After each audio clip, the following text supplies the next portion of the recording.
ನಮಸ್ಕಾರ. ಇವತ್ತಿನ ಇನ್ಸೈಡ್ ಸ್ಟೋರಿಗೆ ಸ್ವಾಗತ. ನಾನು ಶರ್ಮಿತಾ ಶೆಟ್ಟಿ. ರಾಜ್ಯದಲ್ಲಿ ನಾಳೆಯಿಂದಲೇ ವಿದ್ಯುತ್ ಅಭಾವ ತಲೆದೋರುವಂತ ಚಾನ್ಸಸ್ ಇದೆ. ಯಾಕಂದ್ರೆ ವಿದ್ಯುತ್ ಉತ್ಪಾದನೆಗೆ ಎದುರಾಗಿದೆ ಕಲ್ಲಿದ್ದಲಿನ ಕೊರತೆ. ಈ ಹಿನ್ನೆಲೆಯಲ್ಲಿ ವಿದ್ಯುತ್ ಅಭಾವ ಎದುರಾಗುವಂತ ಚಾನ್ಸಸ್ ಇದೆ. ಸೊ ಎಲ್ಲೆಲ್ಲಿ ಏನೆಲ್ಲ ಸಮಸ್ಯೆಗಳಾಗಬಹುದು, ಆ ಸಮಸ್ಯೆಗಳು ಇಡೀ ರಾಜ್ಯಕ್ಕೆ ಹೆಂಗೆ ವ್ಯಾಪಿಸಬಹುದು ಅನ್ನೋದ್ರ ಬಗ್ಗೆ ಈಗ ಮಾಹಿತಿ ಕೊಡ್ಕೊಂಡು ಹೋಗ್ತೀನಿ ನಿಮಗೆ. ರಾಯಚೂರಿನ ಶಾಖೋತ್ಪನ್ನದ 4 ಘಟಕಗಳು ಆಲ್ರೆಡಿ ಸ್ಥಗಿತ ಆಗಿದೆ. 8ರಲ್ಲಿ 4 ಘಟಕಗಳಲ್ಲಿ ಕೆಲಸ ಈಗ ಸ್ಥಗಿತ ಆಗಿದೆ. ಸೊ ರಾಯಚೂರಿಂದ ರಾಜ್ಯಕ್ಕೆ 45% ವಿದ್ಯುತ್ ಪೂರೈಕೆ ಆಗ್ತಾ ಇತ್ತು. ಈಗ ಕಲ್ಲಿದ್ದಲು ಕೊರತೆ ಇರೋದ್ರಿಂದ ವಿದ್ಯುತ್ ಉತ್ಪಾದನೆ ಮೇಲೆ ಕರಿನೆರಳು ಬಿದ್ದಿದೆ. 8 ಘಟಕಗಳಿಂದ 1720 ಮೆಗಾವ್ಯಾಟ್ ಉತ್ಪಾದನೆ ಆಗ್ತಾ ಇತ್ತು ವಿದ್ಯುತ್. ಈಗ ಕಲ್ಲಿದ್ದಲು ಕೊರತೆಯಿಂದ 4 ಘಟಕಗಳು ಆಲ್ರೆಡಿ ಸ್ಥಗಿತ ಆಗಿದೆ. ಇರುವಂತ 12,010 ಮೆಟ್ರಿಕ್ ಟನ್ ಇವತ್ತಿಗೆ ಮುಗಿಯುವಂತ ಸಾಧ್ಯತೆ ಇದೆ ಕಲ್ಲಿದ್ದಲು. ಈಗ 10ರಿಂದ 15 ದಿನಗಳಿಂದ ಈ ಸಮಸ್ಯೆ ಇದ್ದಿದೆ. ಯಾಕಂದ್ರೆ ನಮ್ಗೆ ಇಂತಿಷ್ಟು ಸಪ್ಲೈ ಬೇಕಾಗಿದೆ ಅಂತ ಹೇಳ್ಬಿಟ್ಟು ಸಂಬಂಧಪಟ್ಟವರಿಗೆ ತಿಳಿಸಿದ್ದಾಗಿದೆ. ಬಟ್ ಆ ಕಡೆಯಿಂದ ಸಪ್ಲೈ ಇಲ್ಲದೆ ಇರೋದ್ರಿಂದ ಇಷ್ಟೆಲ್ಲ ಸಮಸ್ಯೆಗಳಾಗ್ತಾ ಇರೋದು.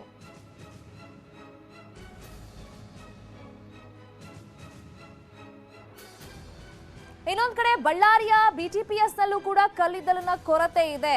ಸೊ ಇಲ್ಲಿರೋದು 3 ಘಟಕಗಳು.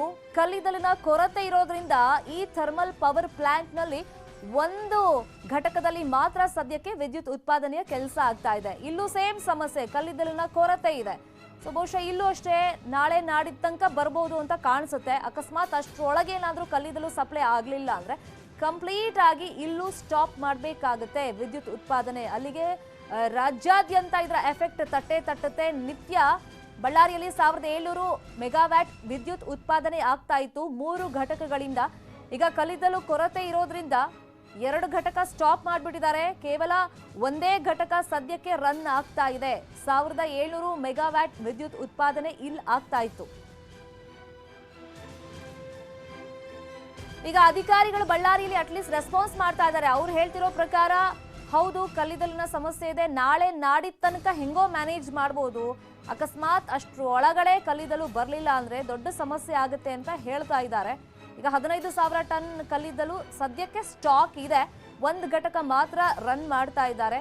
ಸೊ 1 ಘಟಕಕ್ಕೆ ದಿನಕ್ಕೆ 8,000 ಟನ್ ಕಲ್ಲಿದ್ದಲು ಬೇಕಾಗುತ್ತೆ. ಈಗ 2 ದಿನಕ್ಕೆ ಸಾಕಾಗುವಷ್ಟು ಕಲ್ಲಿದ್ದಲು ಇದೆ ಅಂತ ಅಧಿಕಾರಿಗಳು ಹೇಳ್ತಾ ಇದ್ದಾರೆ. ಅಕಸ್ಮಾತ್ ಅಷ್ಟ್ರ ಒಳಗೆ ಬರಲಿಲ್ಲ ಅಂತಂದ್ರೆ ಆ 1 ಘಟಕ ಏನ್ ರನ್ ಆಗ್ತಾ ಇದೆ ಅದನ್ನು ಸ್ಟಾಪ್ ಮಾಡಬೇಕಾಗತ್ತೆ.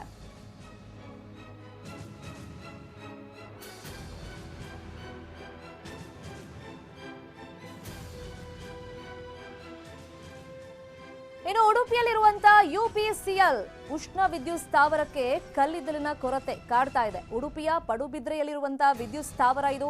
UPCL ನಲ್ಲಿ 1200 ಮೆಗಾವ್ಯಾಟ್ ವಿದ್ಯುತ್ ಉತ್ಪಾದನೆ ಆಗ್ತಾ ಇತ್ತು. ಇಲ್ಲಿ ಸಮಸ್ಯೆ ಏನು ಅಂತಂದ್ರೆ ಈಗ ಹಳೆ ಬಾಕಿ ಕೊಟ್ಟಿಲ್ಲ, ಅದ್ರ ಜೊತೆಯಲ್ಲಿ ಕಲ್ಲಿದ್ದಲಿನ ಸರಬರಾಜು ಕೊರತೆ ಹಿನ್ನೆಲೆಯಲ್ಲಿ 2.5 ತಿಂಗಳಿಂದ ಕಾರ್ಯಾಚರಣೆ ನಡೀತಾ ಇಲ್ಲ UPCL ನಲ್ಲಿ.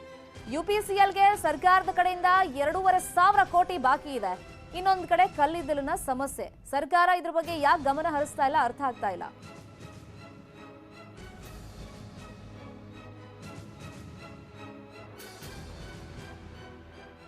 ಈಗ ಇಂಧನ ಸಚಿವರು ಇದಕ್ಕೆ ಪ್ರತಿಕ್ರಿಯೆ ಕೊಟ್ಟಿದ್ದಾರೆ. ಮಳೆಗಾಲ ಆಗಿರೋ ಕಾರಣಕ್ಕೆ ಕಲ್ಲಿದ್ದಲು ಗಣಿಗಾರಿಕೆಯಲ್ಲಿ ಸ್ವಲ್ಪ ವ್ಯತ್ಯಯ ಉಂಟಾಗಿದೆ. ಮುಂದಿನ 4-5 ದಿನಗಳಲ್ಲಿ ಸಮಸ್ಯೆ ಬಗೆಹರಿಯುತ್ತೆ. ರಾಜ್ಯದ ಜನ ಆತಂಕಕ್ಕೆ ಒಳಗಾಗುವಂತ ಅಗತ್ಯ ಇಲ್ಲ ಅಂತ ಇಂಧನ ಸಚಿವ ಸುನಿಲ್ ಕುಮಾರ್ ಹೇಳಿಕೆಯನ್ನ ಕೊಟ್ಟಿದ್ದಾರೆ. ಅವ್ರಿಗೂ ಗೊತ್ತಿದೆ ಕಳೆದ 10-15 ದಿನಗಳಿಂದ ಸಮಸ್ಯೆ ಆಗ್ತಾ ಇದೆ ರಾಜ್ಯದಲ್ಲಿ ಅಂತ. ಕೇಂದ್ರ ಸಚಿವರ ಜೊತೆ ನಾನು ಮಾತಾಡಿದ್ದೀನಿ. ಒಡಿಶಾ ಹಾಗೇನೆ ಮಹಾರಾಷ್ಟ್ರದಿಂದ ಕಲ್ಲಿದ್ದಲು ಪೂರೈಕೆ ಆಗುತ್ತೆ. ಬಳ್ಳಾರಿ ಹಾಗೇನೆ ರಾಯಚೂರಲ್ಲಿ ಸಣ್ಣ ಪುಟ್ಟ ಸಮಸ್ಯೆಗಳು ಆಗಿದೆ ಅನ್ನೋದನ್ನ ಒಪ್ಕೊಂಡಿದ್ದಾರೆ. ಈ ಬಗ್ಗೆ ಶೀಘ್ರದಲ್ಲೇ ಕ್ರಮ ಕೂಡ ಆಗುತ್ತೆ ಅಂತ ಸುನಿಲ್ ಕುಮಾರ್ ಹೇಳಿಕೆಯನ್ನ ಕೊಟ್ಟಿದ್ದಾರೆ. ಮಳೆಗಾಲ ಆಗಿದ್ದರಿಂದ ಇಡೀ ದೇಶಾದ್ಯಂತ ಕಲ್ಲಿದ್ದಲಿನ ಗಣಿಗಾರಿಕೆ ಮಾಡೋದರಲ್ಲಿ ಸ್ವಲ್ಪ ಕೊರತೆ ಉಂಟಾಗಿದೆ ಕಳೆದ 10-15 ದಿನಗಳಿಂದ. ನಾನು ಬೆಳಿಗ್ಗೆನೂ ಕೂಡ ಕೇಂದ್ರ ಸಚಿವರ ಜೊತೆಗೆ ಮಾತುಕತೆಯನ್ನು ಮಾಡಿದ್ದೇನೆ. ಕರ್ನಾಟಕಕ್ಕೆ ಕೊಡಬೇಕಾಗಿರುವಂಥ ಪಾಲನ್ನು ಸರಬರಾಜು ಮಾಡಲಿಕ್ಕೆ ಬೇಕಾದಂಥ ವ್ಯವಸ್ಥೆ ಮತ್ತು ನಮಗೆ ನಿರ್ದಿಷ್ಟವಾಗಿ ಒರಿಸ್ಸಾ ಮತ್ತು ಮಹಾರಾಷ್ಟ್ರದಿಂದ ಏನು ಬರಬೇಕಾಗಿತ್ತು ಅದನ್ನು ಕೊಡುವಂಥ ವ್ಯವಸ್ಥೆ ಏನು ಮಾಡಬೇಕು ಅಂತ ಮಾತನ್ನು ಹೇಳಿದ್ದೇನೆ. ಅವರು ಬೆಳಿಗ್ಗೆ ಜಮ್ಮುನಲ್ಲಿ ನಮ್ಮ ಜೊತೆ ಇದ್ದರು. ಜಮ್ಮುವಿನಿಂದ ನನ್ನ ದೂರವಾಣಿಯಲ್ಲಿ ಮಾತಾಡಿದ್ದಾರೆ. ಇನ್ನೊಂದು 4-5 ದಿನದಲ್ಲಿ ಈ ವ್ಯವಸ್ಥೆಗಳು ಸರಿಯಾಗುತ್ತೆ ಅನ್ನುವಂಥ ಮಾತನ್ನು ಹೇಳಿದ್ದಾರೆ. ನಾವು ಹಿರಿಯ ಅಧಿಕಾರಿಗಳ ಜೊತೆಗೆ ನಿನ್ನೆ ಮತ್ತು ಇವತ್ತು ನಿರಂತರವಾಗಿ ಆ ಮಾತುಕತೆಗಳನ್ನು ಮಾಡ್ತಾ ಇದ್ದೇವೆ. ಒಂದು ವಾರದಲ್ಲಿ ಏನು ಕೊರತೆ ಆಗುತ್ತೆ ಅದನ್ನು ಹೇಗೆ ನೀಗಿಸ್ಕೊಳ್ಬೇಕು ಅಂತ ಯೋಚನೆಗಳನ್ನು ಮಾಡ್ತಾ ಇದೆ. ಇದೇ ವಿಚಾರವಾಗಿ ಮಾತಾಡೋದಕ್ಕೆ ಸಾಮಾಜಿಕ ಹೋರಾಟಗಾರರಾಗಿರುವಂತಹ ರಾಘವೇಂದ್ರ ಕುಷ್ಟಗಿ ಅವರು ನಮ್ಮ ಜೊತೆ ಫೋನ್ ಸಂಪರ್ಕದಲ್ಲಿ ಜಾಯಿನ್ ಆಗಿದ್ದಾರೆ. ರಾಘವೇಂದ್ರ ಅವರೇ, ಸ್ಟಿಲ್ ಐ ರಿಮೆಂಬರ್ ಸ್ವಲ್ಪ ವರ್ಷಗಳ ಹಿಂದೆ ಇದೇ ತರದ ಸಮಸ್ಯೆ ಆಗಿತ್ತು. ಆಗ ಕೇಂದ್ರ ಸರ್ಕಾರದ ಮೇಲೆ ಆರೋಪಗಳನ್ನು ಮಾಡ್ತಾ ಇದ್ರು, ನಮಗೆ ಇಂತಿಷ್ಟು ಸಪ್ಲೈ ಬೇಕು ಅಂದ್ರೆ ಕೊಡ್ತಾ ಇಲ್ಲ ಅಂತ. ಬಹುಶಃ ಈಗಲೂ ಅದೇ ಸಮಸ್ಯೆ ಆಗಿರ್ಬೋದು. ಬಟ್ ಕ್ಲಾರಿಫಿಕೇಶನ್ ಯಾರ ಕಡೆಯಿಂದನೂ ಸಿಗ್ತಿಲ್ಲ. ಕ್ರಮ ಆಗುತ್ತೆ, ಸಮಸ್ಯೆ ಬಗೆಹರಿಯುತ್ತೆ ಅಂತ ಹೇಳ್ತಾ ಇದ್ದಾರೆ. ಏನ್ ಹೇಳ್ತೀರಾ ಇದ್ರ ಬಗ್ಗೆ? ಇಲ್ಲ, ನನಗೆ ವಿಷಯ ಗೊತ್ತಾಗಿಲ್ಲ. ಈಗ ಕಲ್ಲಿದ್ದಲು ಪೂರೈಕೆ ಆಗ್ತಾ ಇಲ್ಲ. ರಾಯಚೂರು, ಬಳ್ಳಾರಿಲೆಲ್ಲ ಇವಾಗ ರಾಯಚೂರಲ್ಲಿ 8 ಘಟಕಗಳ ಪೈಕಿ 4 ಸ್ಟಾಪ್ ಮಾಡಿದ್ದಾರೆ. ಬಳ್ಳಾರಿಲಿ 3 ಘಟಕ ಇದೆ, 1 ಘಟಕ ಮಾತ್ರ ರನ್ ಆಗ್ತಾ ಇದೆ. ಅಲ್ಲಿ ವಿದ್ಯುತ್ ಉತ್ಪಾದನೆ ಆಗ್ತಿರೋದು. ಕೇಳಿದ್ರೆ ಕಲ್ಲಿದ್ದಲು ಸಪ್ಲೈ ಇಲ್ಲ, 10 ರಿಂದ 15 ದಿವಸ ಆಯ್ತು ಅಂತ ಹೇಳ್ತಾ ಇದ್ದಾರೆ. ಸರ್, ಈ ಸರ್ಕಾರ ಮತ್ತು ಕಾಂಟ್ರಾಕ್ಟರ್ಗಳ ಕೆಲಸ ಆಗಿದೆ. ಯಾಕಂದ್ರೆ ನಾವು ಈ ಘಟಕಗಳೇ ಬೇಡ ಅಂತ ಹೇಳಿ ಹೋರಾಟ ಮಾಡಿದ್ವಿ. ಯಾಕಂದ್ರೆ ಈ ಸಮಸ್ಯೆ ಬರ್ತದೆ ಮತ್ತು ಪೊಲ್ಯೂಷನ್ ಹೆಚ್ಚಾಗ್ತದೆ. ಈಗ ಅವ್ರಿಗೆ ಏನ್ ಕಿಕ್ ಬ್ಯಾಕ್ ಸಿಗ್ಬೇಕು ಸಿಕ್ತು. ಒಂದು 50-60 ಸಾವಿರ ಕೋಟಿ ರೂಪಾಯಿದು ಎಲ್ಲ ಕಿಕ್ ಬ್ಯಾಕ್ ಎಲ್ಲ ಹೊಡೆದ್ರು ಇವರೆಲ್ಲ, ಎಲ್ಲಾ ಪಕ್ಷದವರು, ಎಲ್ಲಾ ಸರ್ಕಾರದವರು. ಇದು ಸಮಸ್ಯೆ ಇರೋದೆ. ಯಾಕಂದ್ರೆ ಇದು ಫೈನಲಿ ಸಫರ್ ಆಗೋದು ನಾವು ನೀವೆಲ್ಲ ಅಲ್ವಾ, ಕರೆಂಟ್ ಇಲ್ಲ ಅಂದ್ರೆ. ಈಗ ಪುನರುತ್ಪಾದನೆ ಆಗದೆ ಇರ್ತಕ್ಕಂತ ಇಂಧನ ಇದು. ಹೌದು, ಕಲ್ಲಿದ್ಲು.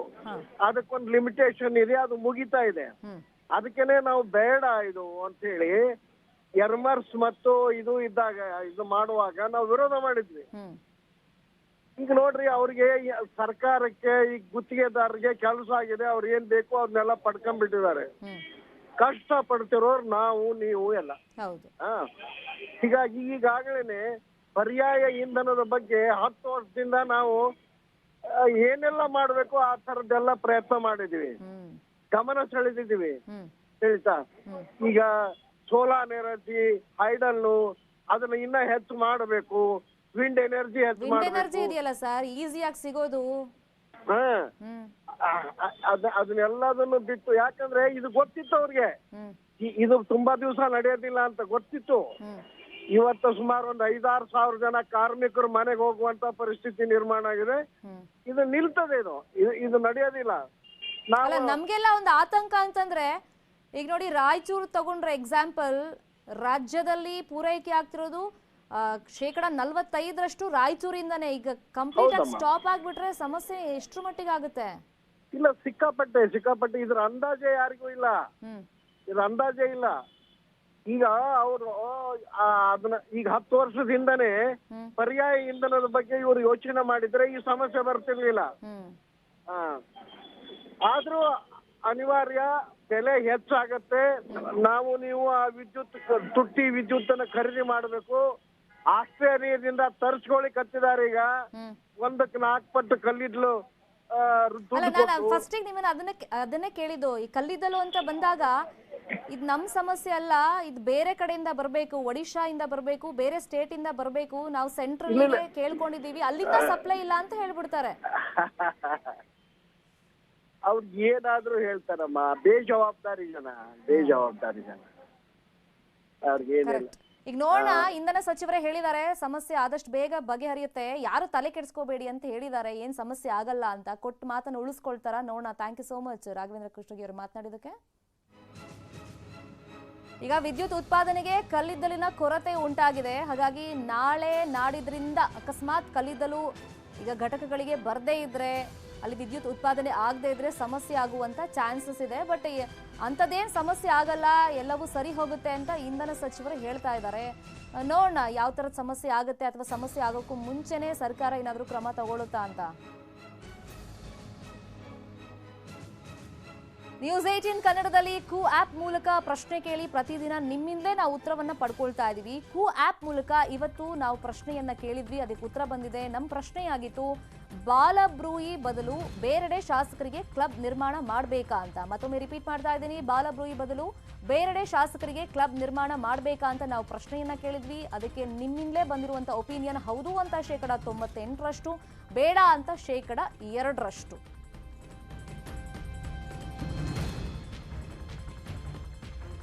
ಮತ್ತಷ್ಟು ಸುದ್ದಿ ನೋಡೋಣ ಚಿಕ್ಕದೊಂದು ಬ್ರೇಕ್ ಆದ್ಮೇಲೆ. ನ್ಯೂಸ್ 18 ಅಭಿಯಾನ ಹೈ ಬಲ. ಸಿದ್ದರಾಮಯ್ಯ ಅವರು ಈ ವಿಚಾರ ಕೈ ಬಿಟ್ಟಿದ್ರು. ಅದಕ್ಕೆ ನಂದು ಒಪ್ಪಿಗೆ ಇದೆ. ಬೇರೆ ಬೇರೆ ಕ್ಲಬ್ಗಳು ಇದ್ದಾವೆ ಬೆಂಗಳೂರಿನಲ್ಲಿ, ಅಲ್ಲಿ ಶಾಸಕರುಗಳು ಹೋಗಿ ಕೂತ್ಕೊಳ್ಳಿಕ್ಕೆ ಆಗತ್ತಾ? ಒಂದು ಹೈ ಕ್ಲಾಸ್ ವಿಶ್ರಾಂತ ಸ್ಥಳ. ಶಾಸಕರ ಕ್ಲಬ್ಗೆ ಹೈಕೋರ್ಟ್ ಬ್ರೇಕ್. ಆ ಪಾರಂಪರಿಕ ಕಟ್ಟಡ ಯಾಕೆ? Swimming pool, cards room, it's part of the sports. ನಿಲ್ಲಲಿ ಪಾರಂಪರಿಕ ಪ್ರಮಾದ, ಉಳಿಯಲಿ ಇತಿಹಾಸ. ಗಾಂಧೀಜಿ, ರವೀಂದ್ರನಾಥ್ ಟ್ಯಾಗೂರ್ ಎಲ್ಲ ಉಳ್ಕೊಂಡು ಮೆಚ್ಚುಗೆಯನ್ನ ವ್ಯಕ್ತಪಡಿಸಿದಂತ ಜಾಗವನ್ನು. ಬಾಲಬ್ರೂಯಿ ಉಳಿಸಿ #save Balabrooie mega campaign. Welcome back. Dasara ಬಳಿಕ ಶಾಲಾ ಮಕ್ಕಳಿಗೆ ಬಂಪರ್ ಸಿಗುವಂತ ಚಾನ್ಸಸ್ ಇದೆ. ದಸರಾ ಬಳಿಕ ಶುರುವಾಗುತ್ತೆ 1ರಿಂದ 5ನೇ ಕ್ಲಾಸ್. ದಸರಾ ನಂತರ ಶಾಲೆಗಳಲ್ಲಿ ಬಿಸಿಯೂಟದ ವ್ಯವಸ್ಥೆ ಕೂಡ ಮಾಡುವಂತ ಚಿಂತನೆಯಲ್ಲಿ ಶಿಕ್ಷಣ ಇಲಾಖೆ ಇದೆ. ದಸರಾ ಆದ್ಮೇಲೆ ಇದ್ರ ಬಗ್ಗೆ ಒಂದು ಕ್ಲಾರಿಫಿಕೇಶನ್ ಸಿಗುತ್ತೆ. ಯಾಕಂದ್ರೆ ಒಂದು ಸಮಿತಿ ಏನಿದೆ ಅದು ಕಾಲಕ್ಕೆ, ಅಂದ್ರೆ ಕೊರೋನಾ ಬಂದ ಮೇಲೆ ಟೈಮ್ ಟು ಟೈಮ್ ಹೆಂಗಿದೆ ಸದ್ಯಕ್ಕೆ ಸಿಚುವೇಶನ್, ಮಕ್ಕಳಿಗೆ ತರಗತಿ ಆರಂಭ ಮಾಡಬೇಕಾ ಬೇಡವಾ ಅಂತ ಹೇಳ್ಬಿಟ್ಟು ಸರ್ಕಾರಕ್ಕೆ ಶಿಫಾರಸುಗಳನ್ನ ಮಾಡ್ಕೊಂಡು ಬಂದಿದೆ, ಸಲಹೆ ಸೂಚನೆಗಳನ್ನ ಕೊಡ್ತಾ ಇದೆ. ಅದರ ಆಧಾರದ ಮೇಲೆ ಶಿಕ್ಷಣ ಇಲಾಖೆ ಮತ್ತೆ ಸರ್ಕಾರ ಈ ಸ್ಟೂಡೆಂಟ್ಸ್ ವಿಚಾರವಾಗಿ, ಶಾಲೆ ಮತ್ತೆ ಕಾಲೇಜ್ ಆರಂಭದ ವಿಚಾರವಾಗಿ ಡಿಸಿಷನ್ಗಳನ್ನ ತಗೊಂಡು ಬಂದಿರೋದು. ಈಗ 1ರಿಂದ 5ನೇ ತರಗತಿ ದಸರಾ ನಂತರ ಶುರುವಾಗುವಂತ ಚಿಂತನೆಯಲ್ಲಿ ಸರ್ಕಾರ ಇದೆ.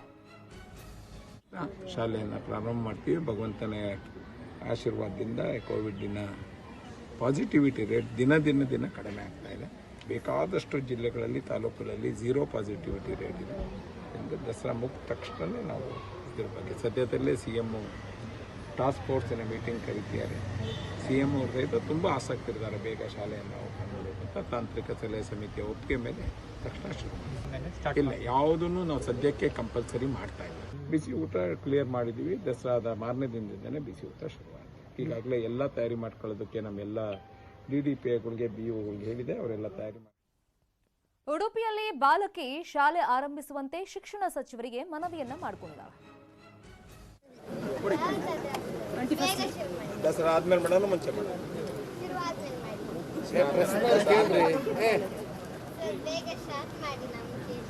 ಬೇಕಾ?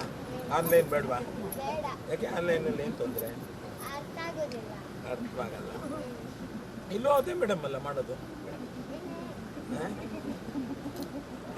ಮಕ್ಕಳ ಜೊತೆ ಇರ್ತೀಯ, ಅಲ್ಲಿ ಮಕ್ಕಳ ಜೊತೆ ಇರ್ತೀಯ, ಶಾಲೆಯಲ್ಲಿ ಮಕ್ಕಳ ಜೊತೆ ಇರ್ತೀಯ. ಮನೇಲಿದ್ರೆ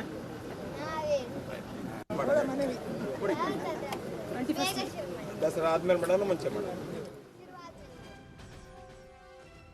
ಈಗ ಬಾಲಕಿಯೊಬ್ರು ಶಿಕ್ಷಣ ಸಚಿವರು ಅವ್ರ ಮುಂದೆ ಬಂದಾಗ ಕೇಳ್ಕೊಂಡಿರೋದು, ನಮಗೆ ಆನ್ಲೈನ್ ಪಾಠ ಬೇಡ, ಅರ್ಥ ಆಗಲ್ಲ, ದಯವಿಟ್ಟು ಈ ಆಫ್ಲೈನ್ ಕ್ಲಾಸಸ್ ಸ್ಟಾರ್ಟ್ ಮಾಡಿ, ನಾವು ಶಾಲೆಗೆ ಬರೋದಕ್ಕೆ ರೆಡಿ ಇದ್ದೀವಿ ಅಂತ ಆಕೆ ರಿಕ್ವೆಸ್ಟ್ ಅನ್ನು ಮಾಡ್ಕೊಂಡಿದ್ದಾಳೆ. ಸರ್ಕಾರ ಮತ್ತೆ ಶಿಕ್ಷಣ ಇಲಾಖೆನೂ ಸದ್ಯಕ್ಕೆ ಇದೇ ಚಿಂತನೆಯಲ್ಲಿದೆ, ದಸರಾ ಆದ್ಮೇಲೆ 1ರಿಂದ 5ನೇ ತರಗತಿಗಳನ್ನ ಸ್ಟಾರ್ಟ್ ಮಾಡೋದು ಅಂತ ಹೇಳಿ. ಈ ವಿಚಾರವಾಗಿ ಮಾತಾಡೋದಕ್ಕೆ ಪೋಷಕರಾಗಿರುವಂತ ಸುಜಾತ ಅವರು ನಮ್ಮ ಜೊತೆ ಲೈವ್ ನಲ್ಲಿ ಜಾಯಿನ್ ಆಗಿದ್ದಾರೆ. ಸುಜಾತ ಅವರೇ, ಮಕ್ಕಳೇ ಈಗ ಕೇಳ್ತಾ ಇದ್ದಾರೆ, ಯಾಕಂದ್ರೆ ಕೊರೋನಾ ಬಂದ ಮೇಲೆ ಏನೆಲ್ಲ ಆಗಿದೆ, ಪೋಷಕರ ಆತಂಕ, ಮಕ್ಕಳ ಆತಂಕ ನಮ್ಗೆ ಅರ್ಥ ಆಗ್ತಿತ್ತು. ಈಗ ಕ್ರಮೇಣ ಕೊರೋನಾ ಕಡಿಮೆ ಆಗಿರೋದ್ರಿಂದ ಮಕ್ಕಳೇ ಈಗ ಸ್ವಯಂ ಪ್ರೇರಣೆಯಿಂದ ಕೇಳ್ತಾ ಇದ್ದಾರೆ. ಈಗ ಪೋಷಕರಾಗಿ ಈಗ ಒಂದು ಧೈರ್ಯ ಇದೆಯಾ ನಿಮಗೆ ಕಳ್ಸೋದಕ್ಕೆ ತೀರಾ ಸಣ್ಣ ಮಕ್ಕಳನ್ನ 1ರಿಂದ 5ನೇ ತರಗತಿಯವ್ರನ್ನ? 1ರಿಂದ 5 ಇವಾಗ ಸದ್ಯಕ್ಕೆ ಇನ್ನ ಕೆಲವು ಶಾಲೆಗಳು 6ರಿಂದ 9ವರೆಗೆ ಏನ್ ಹೇಳಿದೆ ಅದೇ ಶುರು ಮಾಡಿಲ್ಲ. ಸೊ ಅವರು 6, 7, 8 ಶುರು ಮಾಡಿ ಒಂದು 15-20 ದಿನ ಅಥವಾ ಈ ದಸರಾ ಹಬ್ಬದ ನಂತರ 1 ಮಂತ್ ಅಟ್ ಲೀಸ್ಟ್ ಅವರು ದೊಡ್ಡ ಮಕ್ಕಳ ತರಗತಿಯನ್ನ ಓಪನ್ ಮಾಡಿ ನೋಡ್ಬೇಕು. ಅನಂತರ ಚಿಕ್ಕ ಮಕ್ಕಳನ್ನ ಸ್ಲೋಲಿ ಇಂಟ್ರೊಡ್ಯೂಸ್ ಮಾಡ್ಕೊಂಡು ಬರ್ಬೇಕು ಅಂತ ಹೇಳ್ತೀನಿ. ಬಟ್ ನೀವ್ ಹೇಳ್ದಂಗೆ ಕೆಲವು ಕಡೆ ಮಾಡ್ತಾ ಇಲ್ಲ, ಬಟ್ ಕೆಲವು ಕಡೆ ರೆಗ್ಯುಲರ್ ಆಗಿ ಇದೆ. ಇವಾಗ 6th ಇಂದ ರೆಗ್ಯುಲರ್ ಆಗಿ ಮಕ್ಕಳು ಫಿಸಿಕಲಿ ಕ್ಲಾಸಸ್ ಅನ್ನ ಅಟೆಂಡ್ ಮಾಡ್ತಾರೆ, ಆಫ್ಲೈನ್ ಕ್ಲಾಸಸ್ ಅನ್ನ. ಅಂತದೇನ್ ಸಮಸ್ಯೆ ಆಗಿಲ್ಲ ಅನ್ನೋ ರಿಪೋರ್ಟೇ ಬರ್ತಿದೆ ಅಂತ ಶಿಕ್ಷಣ ಇಲಾಖೆನೂ ಹೇಳ್ತಾ ಇರೋದು. ಹೌದು, ಈಗ ನಾವು ನೋಡಿದಾಗೆ ಕೇಸಸ್ ಬಹಳ ಕಡಿಮೆ ಇದೆ. ಮಕ್ಕಳು ಸಾಕಷ್ಟು ಈಗ ಮನೆಯಲ್ಲಿ ಕೂತಿರೋದ್ರಿಂದ ಅವ್ರ ವಿದ್ಯಾಭ್ಯಾಸ ಒಂದೇ ಅಲ್ಲದೇನೆ ಅವ್ರ ಹೋಲಿಸ್ಟಿಕ್ ಡೆವಲಪ್ಮೆಂಟ್ ಅಲ್ಲಿ ಬಹಳ ಪೆಟ್ಟು ಬೀಳ್ತಾ ಇದೆ. ಸೊ ಅವ್ರಿಗೆ ಒಂದು ಸೋಷಿಯಲ್ ಎನ್ವೈರನ್ಮೆಂಟ್ ಆಗ್ಲಿ, ಫಿಸಿಕಲ್ ಆಕ್ಟಿವಿಟೀಸ್ ಆಗ್ಲಿ, ಯಾವುದು ಇಲ್ಲದೆ ಮಾನಸಿಕವಾಗಿ ಮಕ್ಕಳು ಒಂದು ಗೊಂದಲದಲ್ಲಿ ಇದ್ದಾರೆ ಇವಾಗ. So I think it's A good decision. At the same time ಸರ್ಕಾರ ಹೇಳಿರ್ತಕ್ಕಂಥ ಎಲ್ಲಾ ಒಂದು ಕಟ್ಟುನಿಟ್ಟು ಒಂದು SOPs ಅನ್ನ ಏನ್ ಹೇಳಿದೆ ಅದನ್ನ ಶಾಲೆಗಳು ಪಾಲಿಸ್ಬೇಕು. ಹಾಗೆ ಈಗ ಬಿಸಿ ಊಟದ ಬಗ್ಗೆ ಏನ್ ಹೇಳಿದ್ರಿ ಅದ್ರಲ್ಲೂ ಕೂಡ ಇದು 2 ಇಂಪಾರ್ಟೆಂಟ್ ಥಿಂಗ್ಸ್. ಒಂದು, ಮಾಲ್ ನ್ಯೂಟ್ರಿಷನ್ ಇರ್ತಕ್ಕಂಥ ಮಕ್ಕಳಿಗೆ ಇದು ಬಹಳ ಒಳ್ಳೇದಾಗಿದೆ. ಯಾಕಂದ್ರೆ ಅವರು ಈಗಾಗ್ಲೇ ಸುಮಾರು 1.5 year ಇಂದ ಪೌಷ್ಟಿಕ ಆಹಾರವನ್ನ ಸೇವಿಸದೆ ಅವ್ರಿಗೆ ತೊಂದರೆ ಆಗ್ತಾ ಇದೆ. ಅದಲ್ದೇನೆ ಈಗ ಬಿಸಿ ಊಟ ಕೊಡೋದ್ರಿಂದ ಎಷ್ಟೋ ಮಕ್ಕಳು ಡ್ರಾಪ್ ಔಟ್ ಚಿಲ್ಡ್ರನ್ ಏನಿರ್ತಾರೆ, ಅವರು ಊಟ ಸಿಗುತ್ತೆ ಅಂತ ಗೊತ್ತಾಗಿನೂ ಗೊತ್ತಾದ ತಕ್ಷಣ ಗ್ರಾಮಾಂತರದಲ್ಲಿ ಇರ್ತಕ್ಕಂಥ ಮಕ್ಕಳು ಶಾಲೆಗೆ ಬರ್ಲಿಕ್ಕೆ ಶುರು ಆಗ್ತಾರೆ. ಎಟ್ ದ ಸೇಮ್ ಟೈಮ್ ನೀವು ಹೇಳ್ದಂಗೆ ಮ್ಯಾಲ್ ನ್ಯೂಟ್ರಿಷನ್ ಅಫ್ಕೋರ್ಸ್ ಒಂದು ಗಂಭೀರವಾದಂಥ ವಿಚಾರ. ಅದ್ರ ಬಗ್ಗೆ ಸರ್ಕಾರ ಈ ಕೊರೋನಾ ಬಂದಂಥ ಟೈಮ್ನಲ್ಲೇ ಚಿಂತನೆ ಮಾಡಲಿ ಅಂತ ನಾವು ಕೂಡ ನಿರಂತರವಾಗಿ ಅದ್ರ ಬಗ್ಗೆ ಎಲ್ಲ ಸುದ್ದಿಯನ್ನು ಪ್ರಸಾರ ಮಾಡ್ತಾ ಇದ್ವಿ. ಇನ್ನೊಂದು ವಿಚಾರ ಅಂತಂದ್ರೆ, ಈಗ ಆಲ್ರೆಡಿ ಈ ಕ್ಲಾಸಸ್ ಇಲ್ಲ, ಆನ್ಲೈನ್ ಕ್ಲಾಸಸ್ ವ್ಯವಸ್ಥೆ ಇಲ್ಲ ಅಂತ ಮಕ್ಕಳನ್ನ ಏನ್ ಮಾಡ್ಬಿಟ್ಟಿದ್ದಾರೆ ಅಂದ್ರೆ ಕೂಲಿ ಕೆಲಸ ಕರ್ಕೊಂಡು ಹೋಗ್ತಿದ್ದಾರೆ. ಮತ್ತೆ ಮರಳಿ ಶಾಲೆ ಕರ್ಕೊಂಡ್ಬರೋದು ದೊಡ್ಡ ಚಾಲೆಂಜ್ ಶಿಕ್ಷಣ ಇಲಾಖೆ ಮುಂದೆ ಇರೋದು. ಅದಕ್ಕೆ ಇವಾಗ ಏನ್ ಮಾಡ್ಬೇಕು ಅಂತ ಹೇಳಿದ್ರೆ, ಈಗ ಒಂದು ನೀವ್ ಹೇಳಿದಾಗೆ ಬಾಲ್ಯ ಕಾರ್ಮಿಕತೆ ಇವಾಗ ಹೆಚ್ಚಾಗಿದೆ, ಬಾಲ್ಯ ವಿವಾಹ ಕೂಡ ಹೆಚ್ಚಾಗಿದೆ ಶರ್ಮಿತಾ ಅವ್ರೆ. ಸೊ ಇದಕ್ಕೆ ಸರಿಯಾದ ಒಂದು ನಿರ್ಧಾರದಲ್ಲಿ ಹೇಗ್ ತಗೊಳ್ಬೇಕು ಅಂತ ಹೇಳಿದ್ರೆ, ಪ್ರತಿಯೊಂದು ಶಾಲೆ, ಅದು ಗವರ್ಮೆಂಟ್ ಆಗ್ಲಿ, ಏಡೆಡ್ ಆಗ್ಲಿ ಅಥವಾ ಪ್ರೈವೇಟ್ ಶಾಲೆಗಳಾಗ್ಲಿ, ಯಾವುದೇ ಆದ್ರೂ ಅಲ್ಲಿ ನಾವು ಏನು 14 ವರ್ಷದವರೆಗೆ ಒಂದು ಕಂಪಲ್ಸರಿ ಎಜುಕೇಶನ್ ಅಂತ ಏನ್ ಹೇಳ್ತೀವಿ, ಯಾವ ಮಕ್ಕಳು ವಾಪಸ್ಸು ತಿರುಗಿ ಸ್ಕೂಲಿಗೆ ಬರೋದಿಲ್ವೋ ಅವರನ್ನ ಹತ್ತಿರದ BOಗೆ ಇನ್ಫಾರ್ಮ್ ಮಾಡಿ ಆ ಮಕ್ಕಳನ್ನ ಇವರು ಟ್ರ್ಯಾಕ್ ಮಾಡ್ಬೇಕು. ಅದನ್ನ ಟ್ರ್ಯಾಕ್ ಮಾಡಿ ಮಕ್ಕಳು ವಾಪಸ್ಸು ಶಾಲೆಗೆ ಸೇರಿಸ್ತಕ್ಕಂಥದ್ದು ಒಬ್ಬ ಶಿಕ್ಷಕರು ಮತ್ತೆ BOಗಳದ್ದು ಖಂಡಿತವಾಗ್ಲೂ ಇದು ಒಂದು ಬಿಗ್ ಟಾಸ್ಕ್ ಅಂತ ಅನ್ಕೊಳ್ತೀನಿ. ಕರೆಕ್ಟ್. ಇನ್ ಮಕ್ಕಳನ್ನ ಮಾನಿಟರ್ ಮಾಡೋದು, ಈಗ 6th and above ಅಂತಂದ್ರೆ ಸ್ವಲ್ಪ ನಾಲೆಡ್ಜ್ ಇರುತ್ತೆ. ಈ ಕೊರೋನಾ ಬಗ್ಗೆ ತೀರಾ ಸಣ್ಣ ಮಕ್ಕಳಿಗೂ ಗೊತ್ತಿದೆ, ಯಾಕಂದ್ರೆ ಮನೆಯಿಂದ ಹೊರಗಡೆ ಹೋಗುವಾಗ ಎಷ್ಟೋ ಜನ ಮಕ್ಕಳು ಇವಾಗ 5 ವರ್ಷದವರು 6 ವರ್ಷದವರು ಮಾಸ್ಕ್ ಎಲ್ಲಿ ಅಂತ ಅವರೇ ಕೇಳ್ಕೊಂಡು ಹಾಕೊಂಡು ಹೋಗ್ತಿದ್ದಾರೆ, ಇಲ್ಲ ಅಂತಲ್ಲ. ಬಟ್ ತುಂಬಾ ಹೊತ್ತು ತುಂಬಾ ಗಂಟೆಗಳ ಕಾಲ ಮಾಸ್ಕ್ ಹಾಕೊಂಡಿರೋದು ಅಥವಾ ಅವ್ರನ್ನ ಮಾನಿಟರ್ ಮಾಡಕ್ಕೆ ಅಂತಾನೆ ಯಾರಾದ್ರೂ ಇರ್ಲೇಬೇಕಾಗತ್ತೆ ಕ್ಲಾಸಸ್ ಅಲ್ಲಿ, ಅದು ಸ್ವಲ್ಪ ಕಷ್ಟ ಆಗತ್ತೆ ಅಂತ ಅನ್ಸುತ್ತಾ ಈ 1 to 5th ಅಂದ್ರೆ? ಇದಕ್ಕೆ ನಾನು ಹೇಳಿದ್ದು ಶರ್ಮಿತಾ ಅವರೇ, ಇವಾಗ ಒಂದು ಪಾಲನೆ ಮಾಡ್ಲಿಕ್ಕೆ ಒಂದು SOPs ಅನ್ನ ಏನ್ ಕೊಟ್ಟಿದೆ ಅದು ಸರಿಯಾಗಿ ಪಾಲನೆ ಆಗ್ಬೇಕು. ಈಗ ಶಾಲೆ ಓಪನ್ ಮಾಡಿ ಅಂದ ತಕ್ಷಣ ಎಲ್ಲಾ ಮಕ್ಳು ಅಟ್ ಎ ಟೈಮ್ ಒಂದೇ 9 ರಿಂದ 3 ಗಂಟೆ ಹೀಗೆ ಮುಂಚೆ ಇತ್ತು ಅದೇ ರೀತಿನಲ್ಲಿ ಮಾಡಬಾರ್ದು. ಸ್ಲೋ ಆಗಿ ಅವ್ರು ಇಂಟ್ರೊಡ್ಯೂಸ್ ಮಾಡ್ಕೊಂಡು ಬರ್ಬೇಕು. ಕೇಸಸ್ ಕಡಿಮೆ ಇದೆ ಅಂತ ಹೇಳ್ಬಿಟ್ಟು ಮಕ್ಕಳನ್ನ ನಾವು ಎಲ್ಲರನ್ನೂ ಒಂದು ಸಂಕಷ್ಟದಲ್ಲಿ ದೂಕ್ಲಿಕ್ಕೆ ಸಾಧ್ಯ ಇಲ್ಲ. ಸೊ ಅದರಿಂದ ಹೇಳ್ತಿರೋದು, ಅವರು 50% ಡಿವೈಡ್ ಮಾಡಿ ಅಂತ ಏನ್ ಹೇಳಿದ್ದಾರೆ, 3 days ಒಂದ್ ಬ್ಯಾಚ್, 3 days ಇನ್ನೊಂದ್ ಬ್ಯಾಚ್ ಬರ್ಬೇಕು. ಅದೇ ರೀತಿಯಲ್ಲಿ ಅವ್ರ ಅವರ್ಸ್ ಕೂಡ ಕಟ್ ಡೌನ್ ಮಾಡ್ಬೇಕು. 9 to 3 ಇಡಬಾರ್ದು. 3 days ಅನ್ನು ಒಂದ್ 4 periods 5 periods ಇಂಟ್ರೊಡ್ಯೂಸ್ ಮಾಡಿಸಿ, ಉಳಿದಂತ ಸಮಯದಲ್ಲಿ ಸ್ಯಾನಿಟೈಸೇಷನ್ ಪ್ರಿಮೈಸಸ್ ಕ್ಲೀನ್ ಮಾಡ್ಲಿಕ್ಕೆ, ಮತ್ತೆ ನೆಕ್ಸ್ಟ್ ಡೇ ಮಕ್ಕಳು ಬರೋದಕ್ಕೆ ಏನ್ ತಯಾರಿ ಮಾಡ್ಬೇಕು ಅದೆಲ್ಲ ಒಂದು SOP ಕೊಟ್ಟಿರೋದನ್ನ ಸರಿಯಾಗಿ ಪಾಲನೆ ಮಾಡಿದ್ರೆ ಖಂಡಿತವಾಗ್ಲೂ ಇದನ್ನ ಸಕ್ಸಸ್ಫುಲ್ ಆಗಿ ನಾವು ಹೆಚ್ಚು ಕರೋನಾ ಕೇಸ್ ಬರ್ದೇ ಇರೋ ರೀತಿಯಲ್ಲಿ ಶಾಲೆಗಳು ಮತ್ತೆ ಪೋಷಕರು ಇದರಲ್ಲಿ ಮಾಡಬಹುದು ಅಂತ ಅನ್ಕೊಳ್ತೀನಿ. ಕರೆಕ್ಟ್. ಇದ್ರ ಜೊತೆಲಿ ಟ್ರಾನ್ಸ್ಪೋರ್ಟೇಷನ್, ಮಕ್ಕಳನ್ನ ಪೋಷಕರೇ ತಂದು ಬಿಡ್ಬೇಕಾ ಅಥವಾ ಶಾಲೆ ಆದ್ರೂ ಜವಾಬ್ದಾರಿ ವಹಿಸ್ಕೊಂಡ್ರೆ ಈ ಸ್ಕೂಲ್ ಬಸ್ಸಸ್ಗಳಲ್ಲಿ ಹೆಂಗೆ ಕೊರೋನಾ ರೂಲ್ಸ್ ಫಾಲೋ ಮಾಡಬೇಕು ಅದು ಕೂಡ ಇಂಪಾರ್ಟೆಂಟ್ ಆಗುತ್ತೆ. Thank you so much Sujatha ಅವರೇ, ನಮ್ಮ ಜೊತೆ ಜಾಯಿನ್ ಆಗಿದ್ದಕ್ಕೆ, ನಮ್ಮ ಜೊತೆ ಮಾತನಾಡಿದ್ದಕ್ಕೆ ಥ್ಯಾಂಕ್ ಯು. ನ್ಯೂಸ್ 18 ಕನ್ನಡದಲ್ಲಿ ಕೂ ಆಪ್ ಮೂಲಕ ಪ್ರಶ್ನೆ ಕೇಳಿ ನಿಮ್ಮಿಂದಲೇ ಉತ್ತರವನ್ನ ನಾವು ಪಡ್ಕೊಳ್ತಾ ಇದ್ದೀವಿ. ಕೂ ಆಪ್ ಮೂಲಕ ಇವತ್ತು ಕೇಳಿದಂಥ ಪ್ರಶ್ನೆಗೆ ನಿಮ್ಮಿಂದ ಉತ್ತರ ಬಂದಿದೆ. ಪ್ರಶ್ನೆಯಾಗಿತ್ತು, ಬಾಲಬ್ರೂಯಿ ಕಟ್ಟಡವನ್ನ ಐತಿಹಾಸಿಕ ಸಾಕ್ಷಿಯಾಗಿ ನೈಜ ಸ್ವರೂಪದಲ್ಲಿ ಉಳಿಸ್ಕೊಳ್ಬೇಕಾ ಅಂತ ನಾವು ಪ್ರಶ್ನೆ ಕೇಳಿದ್ವಿ. ಅದಕ್ಕೆ ನಿಮ್ಮಿಂದ ಬಂದಿರುವಂಥ ಒಪಿನಿಯನ್ ಹೌದು ಅಂತ 98%, ಬೇಡ ಅಂತ 2%.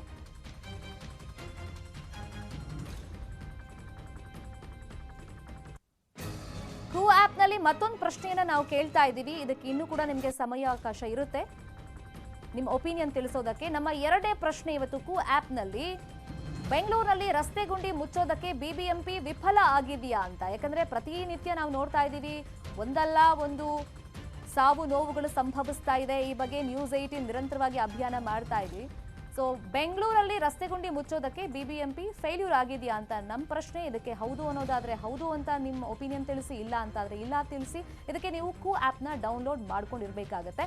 ನಿಮ್ಮಿಂದ ಬಂದಂಥ ಉತ್ತರವನ್ನು ನಾವು ಇವತ್ತು ರಾತ್ರಿ 11 ಗಂಟೆ ನ್ಯೂಸ್ನಲ್ಲಿ ಪ್ರಸಾರ ಮಾಡ್ತೀವಿ. ಮತ್ತಷ್ಟು ಸುದ್ದಿ ನೋಡೋಣ ಬ್ರೇಕ್ ಆದ್ಮೇಲೆ. Welcome back. ಪ್ರತಿಷ್ಠಿತ ಏರ್ ಇಂಡಿಯಾ ಟಾಟಾ ಸನ್ಸ್ ಗ್ರೂಪ್ಗೆ ಹೋಗಿದೆ. ಟಾಟಾ ಸನ್ಸ್ ಗ್ರೂಪ್ಗೆ ಮಹಾರಾಜ ಫೈನಲ್ ಬಿಡ್ನಲ್ಲಿ ಏರ್ ಇಂಡಿಯಾ ಟಾಟಾ ಟೆಕ್ಕಿಗೆ ಸಿಕ್ಕಿದೆ.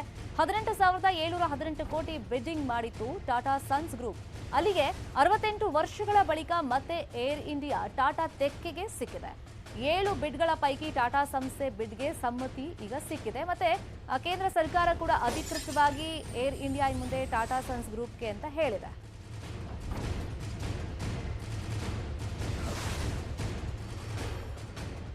ಈಗ ಟಾಟಾ ಗ್ರೂಪ್ಗೆ ಒಂದಿಷ್ಟು ಸವಾಲುಗಳಂತೂ ಇದೆ. ಯಾಕಂದ್ರೆ ಕೊರೋನಾ ಸಂದರ್ಭ, ಅದ್ರ ಜೊತೆಯಲ್ಲಿ ತೈಲ ಬೆಲೆ ಏರಿಕೆ ಆಗಿದೆ, ಮತ್ತೆ ಒಂದಿಷ್ಟು ಸಾಲದ ಸುಳಿಯಲ್ಲಿ ಏರ್ ಇಂಡಿಯಾ ಇರೋದ್ರಿಂದ ಅದನ್ನೆಲ್ಲ ಹೆಂಗ್ ಬ್ಯಾಲೆನ್ಸ್ ಮಾಡುತ್ತೆ ತನ್ನ ತೆಕ್ಕೆಗೆ ತಗೊಂಡ್ಮೇಲೆ, ತನ್ನ ಸುಪರ್ದಿಗೆ ತಗೊಂಡ್ಮೇಲೆ.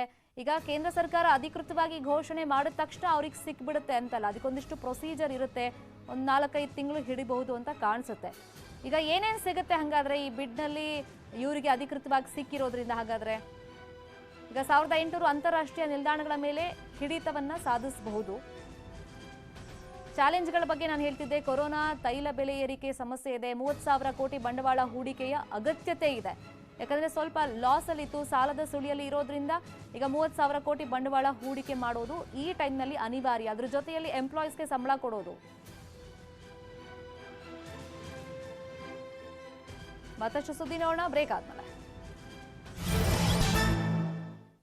Welcome back. ಕೊರೋನಾ ಕಾಲದಲ್ಲಿ ಕೆಲಸವೇ ಇರಲಿಲ್ಲ, ದುಡಿಮೆಯೂ ಇರಲಿಲ್ಲ, ಎಲ್ಲರೂ ಹೊರಗಡೆ ಹೋಗಿ ದುಡಿಯೋಕೆ ಆಗ್ತಾ ಇರಲಿಲ್ಲ. ಇಂಥ ಸಂದಿಗ್ಧ ಪರಿಸ್ಥಿತಿಯಲ್ಲಿ ಪಂಜಾಬ್ನ ಅಮೃತಸರದಲ್ಲೊಂದು ಮಹಿಳಾ ಸಂಸ್ಥೆ ತಾವೇ ಹೊಸ ಉದ್ಯಮ ಆರಂಭಿಸಿ ಸ್ವಾವಲಂಬನೆಯನ್ನು ಕಂಡಿದ್ದಾರೆ. ಆ ಯಶೋಗಾಥೆ ಇಲ್ಲಿದೆ ನೋಡಿ.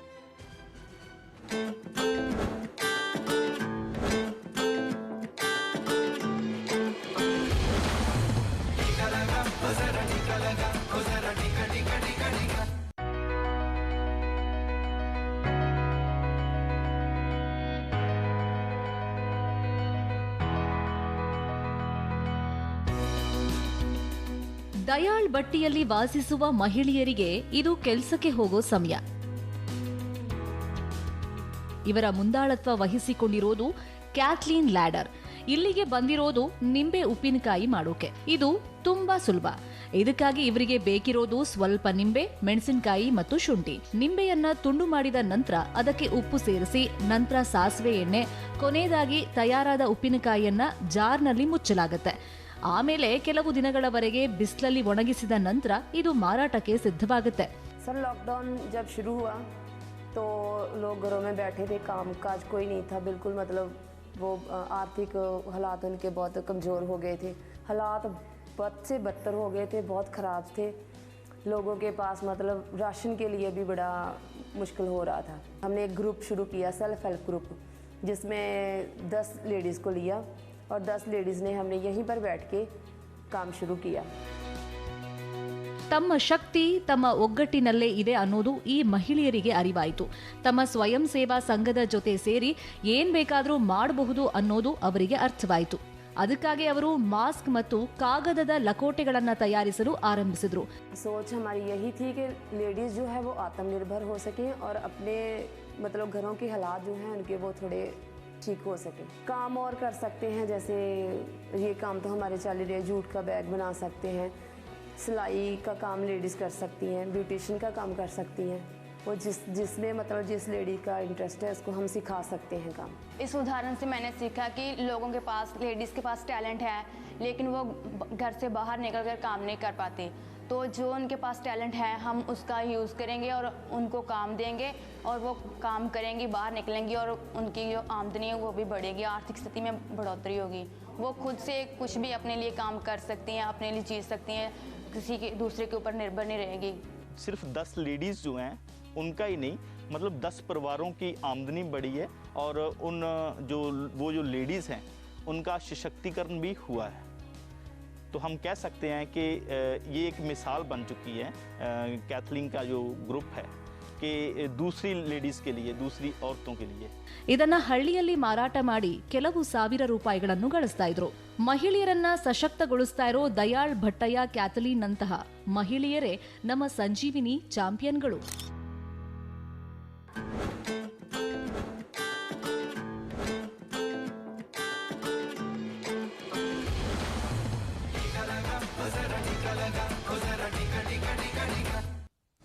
ಇದಾಗಿತ್ತು ಇವತ್ತಿನ ಇನ್ಸೈಡ್ ಸ್ಟೋರಿ. ನೋಡ್ತಾ ಇರಿ ನ್ಯೂಸ್ 18 ಕನ್ನಡ.